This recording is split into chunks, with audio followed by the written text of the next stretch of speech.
Bonjour Roselyne. Bonjour Bénédicte, je suis folle de joie parce que je reçois Vikash Dorasso. Tout le monde le connaît comme footballeur et je pense que j'ai fait pleurer Olivier Mazerolle à l'instant en lui rappelant sa frappe de 25 mètres lors de la Coupe de France mais ne faites pas ça. En 2006 qui avait sorti l'OM. Mais voilà, oui. Et il vient de sortir, Vikash Dorasso, un livre très sympa que je vous recommande. Alors on peut ne pas être d'accord avec les options politiques qui sont dans ce livre, mais c'est Vikash Dorasso, L'engagement expliqué à ma fille et ses potes de quartier. C'est un livre vraiment attachant, vraiment sincère et que je vous recommande, ne serait-ce que pour ouvrir le débat. Parce que c'est justement l'homme politique que nous recevons, Bénédicte. Il est tête de liste Vikash Dorasso dans le 18e arrondissement de Paris, sous l'étiquette de la France Insoumise et donc sous la bannière, sinon la bannière se suffira, de Daniel Simonet. Quelle perspective pour cette liste à Paris? Soutenue par la France Insoumise. Bonjour Vikash Dorasso. Venez vous installer, vous êtes le bienvenu face à Bachelot donc dans une seconde. Bienvenue dans cette émission. Un petit mot des sondages pendant que vous vous installez, qui sont en fait pas tout à fait bons pour la France Insoumise. On va bien poser les choses pour être pour bien comprendre de quoi l'on parle les uns et les autres. La France Insoumise est à 5%. Dans un contexte où la droite a retrouvé des couleurs, on va pouvoir en parler. D'ailleurs, on peut peut-être écouter Bruno Retailleau au sujet de la droite ce matin. Ça posera le débat et ensuite je vous laisse entre les griffes, entre les mains de Roselyne Bachelot. Ça n'est pas comme un certain nombre de nos amis qui essaient de se dire non, moi cette droite, on essaie de se rapprocher d'En Marche ou on fait un petit peu côté gauche. Non, elle assume. Je pense qu'aujourd'hui, ce langage de vérité, le fait d'assumer ses convictions, c'est un atout et on voit bien que nos électeurs, progressivement, la reconnaissent, nous reconnaissent et reviennent vers nous. Bonjour Vikash Dorasso, très heureuse de vous recevoir. Alors petite rectification, j'ai commis une erreur, Bénédicte, vous n'êtes pas de la France Insoumise, vous êtes candidat soutenu par la France Insoumise et vous êtes co-tête de liste avec Daniel Simonet. Daniel Simonet ne l'emporte donc pas sur vous, voilà, ceci étant précisé. Vous pourrez nous expliquer d'ailleurs comment vous feriez si vous étiez élu l'un et voilà. Alors, on se partagerait le mandat. Voilà, c'est ça. 3 et 3, ça peut se faire. Ou 6 mois, tous les 6 mois. De toute façon, puisque notre appel est un appel municipaliste démocratique, puisqu'on n'est que des représentants, on veut reprendre le pouvoir légalement et le redonner immédiatement aux citoyennes et aux citoyens. Donc ça veut dire que oui, on peut se partager le mandat et on peut être aussi révoqué, puisque si on est des mauvais représentants, on devra partir. Voilà. Eh bien voilà, on a tout compris. Alors, je voulais vous interroger sur un certain nombre de dossiers de la campagne municipale à Paris. On s'est rendu compte que plus vert que moi tu meurs, tout le monde est écolo maintenant dans les partis, dans les listes. Cette question écologique surplombe tous les programmes électoraux et vous-même, vous estimez plus vert que la liste Europe Écologie Les Verts. En quoi est-ce que vous êtes un meilleur vert, un meilleur vert, j'ouvre les guillemets, que les écologistes proclamés? Quelque chose qui est très frappant et qui a marqué notre campagne, c'est l'arrivée de Rêve, le parti antispéciste de Aymeric Caron, créé par Aymeric Caron, qui a décidé de nous rejoindre et pas rejoindre Europe Écologie Les Verts, parce qu'il trouvait... Alors expliquez peut-être à ceux qui nous écoutent ce que ça veut dire antispéciste. On estime que toutes les espèces sont au même niveau et qu'on a maltraité le vivant de façon générale et qu'on ne peut pas s'intéresser qu'à l'être humain. Il faut aussi s'intéresser évidemment aux animaux, mais aux poissons aussi. On a Lamia Essemlali, qui est présidente de Sea Shepherd France, qui est tête de liste pour nous dans le 14e arrondissement. Elle va sur les océans pour lutter contre les braconniers, ceux qui veulent tuer les dauphins, etc. Donc elle nous dit qu'on n'a plus le temps. Aujourd'hui, il faut changer nos modes de vie, nos modes de consommation, parce qu'on va en mourir. Et que l'océan, par exemple, c'est un des gros poumons, la moitié de l'oxygène de la planète. Il n'y a plus de poissons. On est en train de piller les océans. Évidemment, la pêche à grande intensité qui est en train de tuer les océans et on va en mourir. On parle de nos retraites. On est beaucoup dans la rue. L'autre fois, elle nous disait, nous, pour sauver les océans, on a fait une action, on a lancé des dauphins tués dans les océans, donc c'était dans le 16e arrondissement, je crois. Ils étaient 200 pour sauver la planète. Et oui, mais Vikash Dorasso, pardon, mais quand on interroge les Parisiens sur l'écologie, ils vous parlent de circulation automobile, de pollution. Oui. Non, mais je répondais à votre question. Oui, c'est ça. Madame, voilà, sur pourquoi nous sommes plus écolos que les autres. Voilà. La MIA, elle nous dit qu'en fait, les écolos font de l'écologie de jardinage, alors que nous, on a une écologie radicale et sociale tournée vers les classes populaires. Est-ce que vous voulez qu'on écoute les différents candidats? Parce que vous disiez tout à l'heure, plus vert que moi, tu meurs. C'est vrai que tout le monde s'est verdi. On voit d'ailleurs souvent aussi beaucoup des animaux sur les affiches de campagne, pour revenir sur ce que vous disiez tout à l'heure. On pourrait écouter Anne Hidalgo, Cédric Villani et puis David Belliard, évidemment. Nous avons beaucoup agi et ce sont 10 hectares qui ont été rendus aux piétons au cours de ces 5 dernières années. 10 hectares, c'est grosso modo le parc Martin Luther King, rendu aux piétons. Mais bien sûr, nous voulons aller beaucoup plus loin en repensant toutes nos rues, tous nos trottoirs et toutes nos places autour de cette priorité donnée aux piétons. L'écologie telle que je la prône, c'est pas une écologie du doigt mouillé, c'est pas une écologie de l'idéologie, c'est une écologie scientifique, rationnelle, s'appuyant sur des études, sur des indicateurs. Il y a un vrai désir d'écologie, de transformer la ville, d'écrire une nouvelle histoire pour Paris. Et puis l'écologie que nous proposons, c'est une écologie des solutions. C'est une ville qui est une ville plus verte avec des nouveaux espaces verts. C'est une ville avec moins de voitures, plus d'espace pour les vélos, plus d'espace pour les piétons. C'est une ville plus solidaire, plus égalitaire, plus démocratique. Et on n'a pas Villani. Si, on vient de l'entendre aussi. Vous étiez sur votre écran de contrôle et du coup, vous n'aviez pas... si, on l'a entendu, Cédric Villani. Pardon. C'est ça que vous appelez l'écologie de jardinage. Ces trois candidats-là, ils ne sont pas à la hauteur des enjeux. Les places dont elle parle, Anne Hidalgo, ce sont des places bétonnées. Par exemple, Porte de Clignancourt, c'est que du béton. Ouais.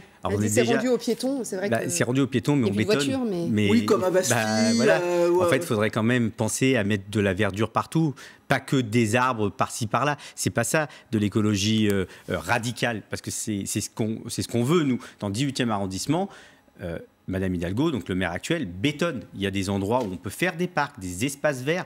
Il faut savoir que le 18e arrondissement est un des arrondissements où il y a le moins d'espaces verts au mètre carré par habitant. Et on va continuer à bétonner alors que les habitants réclament un parc à la friche ordinaire. La proposition qu'avait faite Benjamin Griveaux et qui n'a pas été retenue par Madame Buzyn, mais qui est du Central Park à la française, c'est une proposition à laquelle vous accédez, vous, ou pas? C'était pas réaliste, sa proposition. Ouais. Par contre, il y a plein d'endroits où on pourrait éviter de bétonner. Il y a plein d'endroits. C'est quelque chose d'emblématique pour vous, la friche ordinaire, par exemple. On ne va pas aller trop dans le détail du programme parisien. Parce qu'en fait, dans le 18e, il n'y a pas de parc. Le 16e a le Bois de Boulogne, le 17e, les parcs des Batignolles, le 20e, les Buttes-Chaumont. Et nous, on n'a rien, alors qu'on demande juste un parc. Et il y a des endroits où on peut le faire. La friche ordinaire, mais il y a plein d'endroits aussi. Il y a plein de micros. Pas des micros, des vrais grands espaces où la mairie va encore...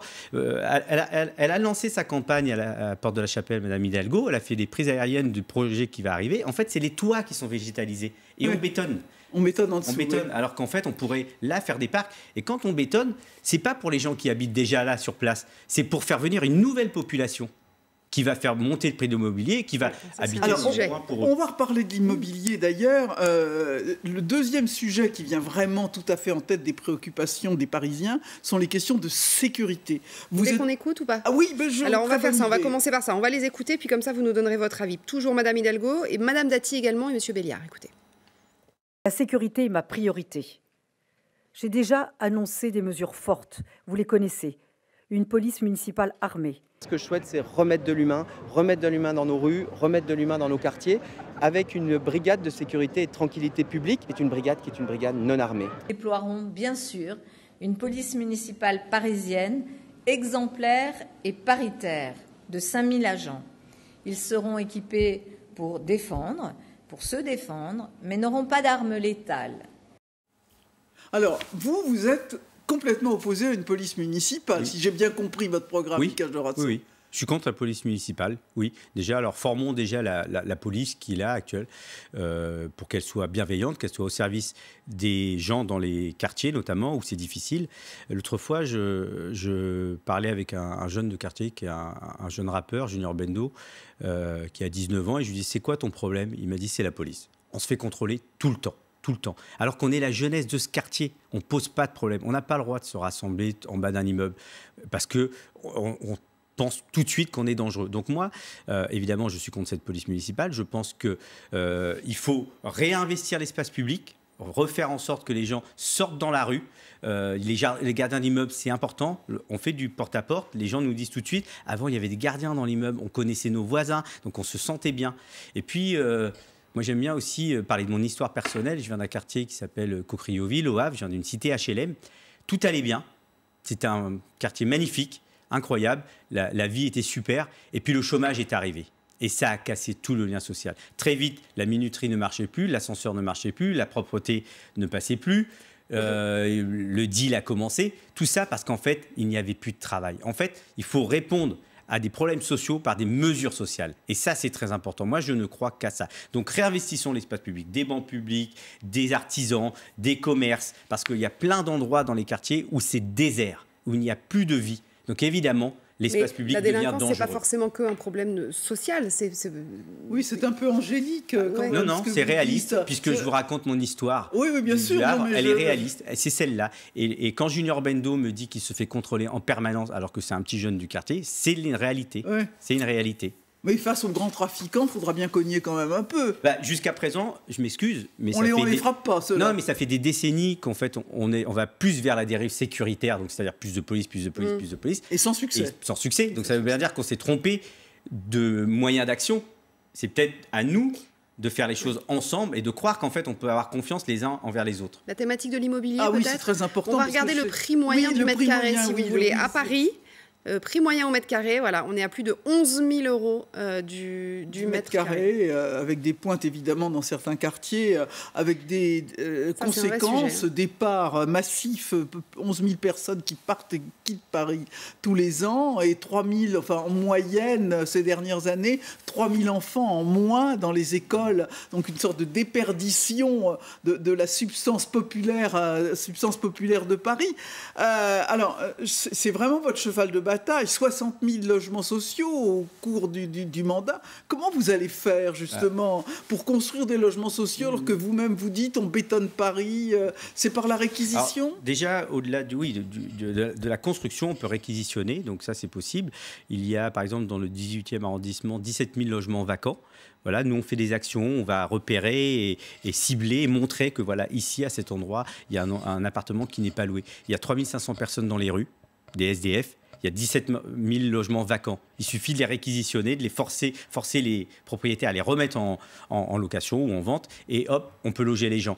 Et puis, là, aujourd'hui, tout à l'heure, on va rencontrer les gens de Die Linke, les députés de gauche, la vraie gauche, comme nous ici. Oui.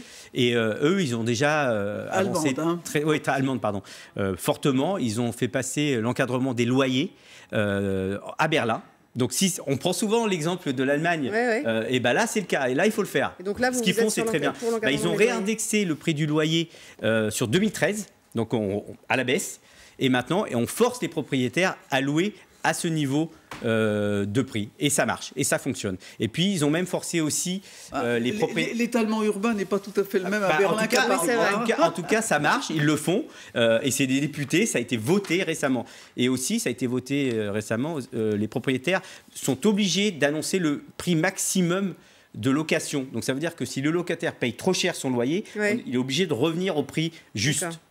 Juste très rapidement, un mot des JO très vite. Oui, vous êtes prononcé, vous voulez faire un référendum pour qu'il n'y ait plus de Jeux Olympiques à Paris. Oui. Ça paraît quand même énorme comme proposition. Sportif, parce que j'essaie d'être le plus sérieux possible. C'est pas les JO, la fête du sport, c'est la fête des multinationales, la fête du tourisme. On vend Paris, c'est une carte postale.